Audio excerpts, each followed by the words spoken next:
Yeah, it's it's an exciting time because right now you've got a lot of sports that are kind of getting going. Football coming off a bye week, and us and the soccer's and basketball's getting started. But to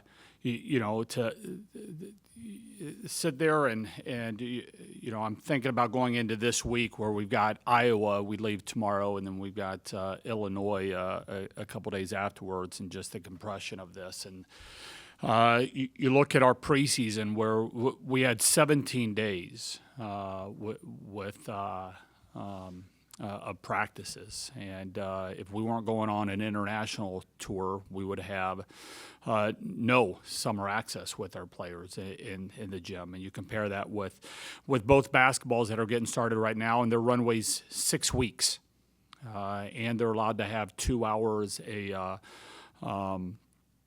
2 hours a week during the summer with their players. It's we've been in that place for we're approaching 2 decades now, and for the life of me, I'm not understanding how the differences are, and it starts and why that matters. It starts catching up with the players right now. I'm guessing soccer. I think soccer has even less than we do for 17 days, and you start dealing with injuries and the health and of how much that you're trying to jam in during those 17 days, included mandatory off days and things. It's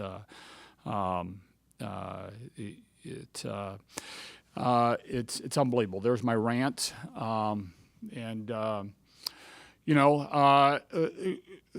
great week. I thought we played Ohio State on the road, and coming here and playing Michigan. Both of those were sweeps against.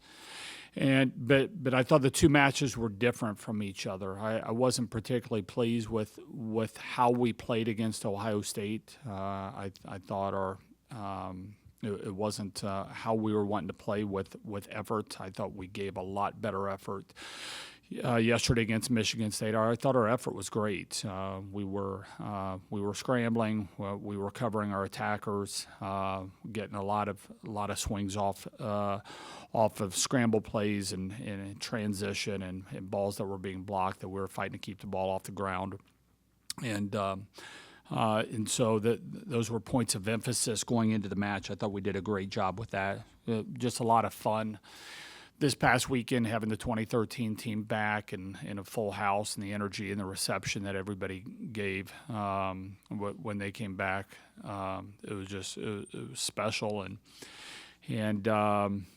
fortunate thing is hopefully we'll have most of those guys back next year when we celebrate the 2014 Big Ten championship. And so it's always fun to have those guys back. A couple of them haven't been back since they graduated.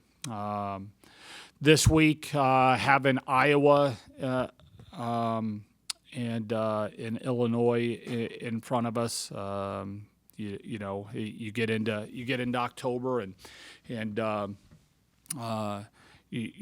things start settling in a little bit more, and you start seeing a little bit more. The semester starts to wear on you a little bit differently right about now than what it did a couple weeks ago, and so certain things become a little bit more important. Managing your class schedules and sleep and nutrition, all those things, and you start seeing teams that are able to kick it in another gear, and teams that start getting worn down a little bit and during this time of the year. And so I always enjoy seeing what our team starts doing as we start getting into October.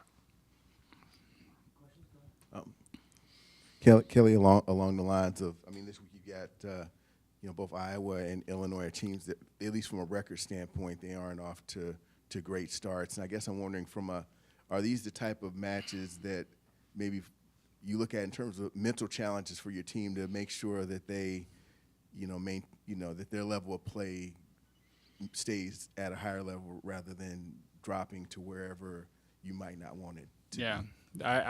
Everything's a mental challenge, right? You're playing elite teams, and it's, hey, are you ready for that? And are you on the road? It's always that, no matter. I think elite athletes and elite teams, they find what they need to do to motivate themselves, and that's part of the the maturation process, some of the things that we talk about with players when they come in is it's your responsibility to learn yourself of what gets you to go. And, and I what I find is a lot of kids that come in, a lot of high school kids, they don't think about it. If they want a bag of Twizzlers and things of Doritos before playing, then they go and they do that. And if there's a late night movie that keeps them up to the middle of the night, they do that. They don't probably think a whole lot about hydrating themselves. But you still start getting to the advanced age of 19 and 20, then those decisions start having an impact on your body, as everybody in here knows. And so, and if you're not bringing, if you're not on top of your game, then just about anybody's going to be able to whip you. So we spend a lot of time trying to get players to understand what do they need, what does their body need, why did they play well, why did they not play well, how do you control that, and so, but they've got a responsibility, no matter who you're playing and no matter what your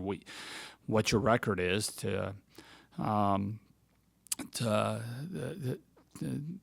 be ready to go and be ready to do your best. That's one of the advantages or disadvantages of having reunion teams come back, is they're sharing stories. And so there are some stories of us going into Iowa and losing a few years ago, and the discussion that happened on the bus afterwards. And I think most of these guys have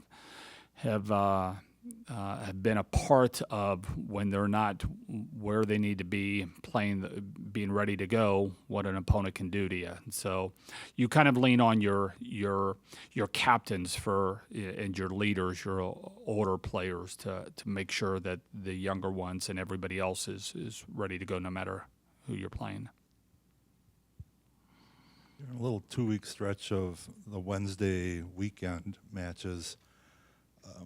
Do you like that? There's some TV exposure that comes with Wednesday. You maybe focus on each match individually, and yet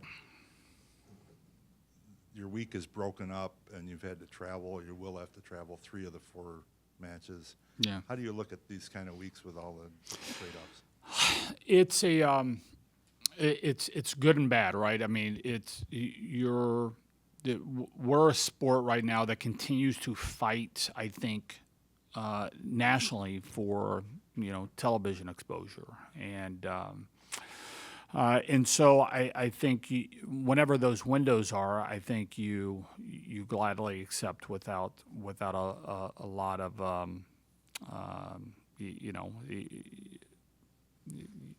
you're just not going to get angry about that. It's harder to train. It's harder to put practices together. We're looking at this month, the month of October, and I'll have 2 windows where we can put 3 practices in a row together. I think we'll have 3 windows where we'll have back-to-back practices together. So when you're thinking about improvement opportunities, that makes it a little bit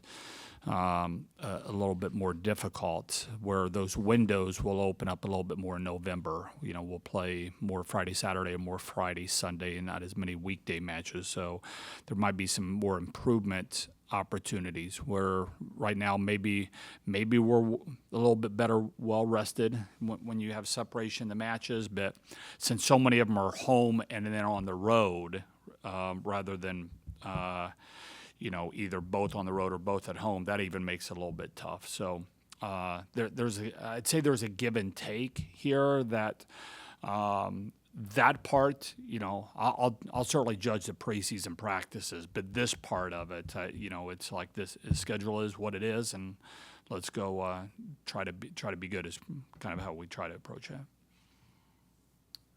You haven't lost a set yet in conference play. I mean, could you give a sense of what a film session kind of looks like, breaking down games like that? And, I guess, how do you pinpoint areas of improvement when you really don't suffer many setbacks? No, that's not a problem. It's the film sessions, it's really not a big in our film room.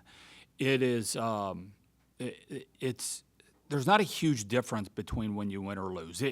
Now, if you lose our players are going to have a clear understanding of why they lost. I mean, this is why.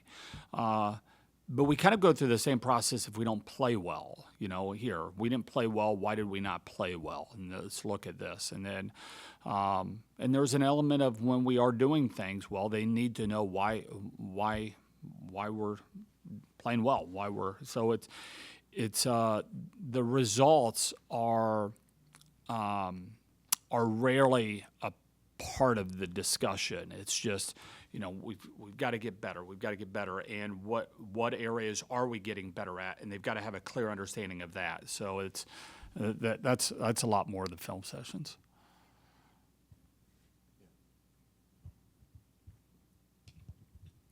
I'll ask this question. I wasn't here 2 years ago.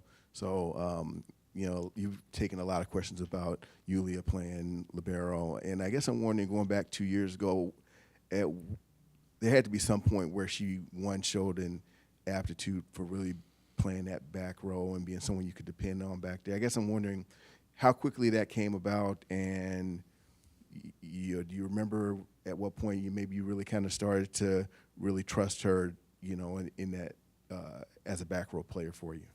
As a libero? No, just like as I assume, you know, as a freshman, did she play? She played all 6 rotations. Yeah. Right.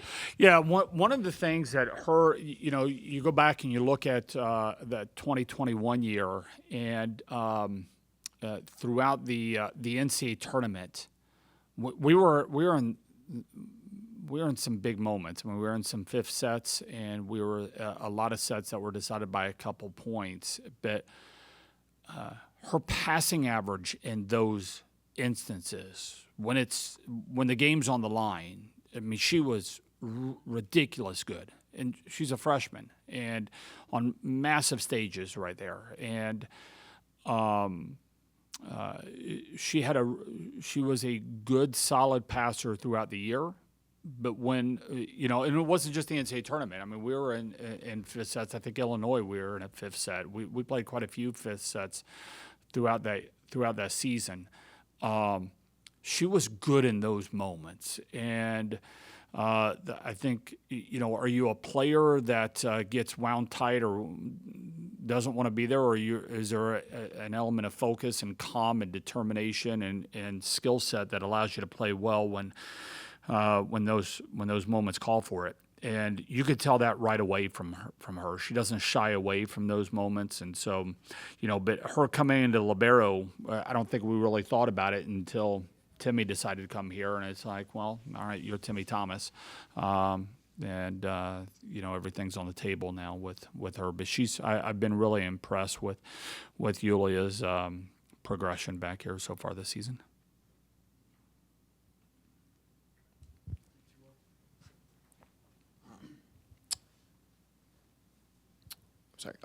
MJ and Izzy have been really in sync lately as far as their assist numbers go. I mean, obviously, you know, last year when you run the 6-2, you do so because, you know, you have 2 good setters. But, you know, how has that partnership evolved over the last year and a half?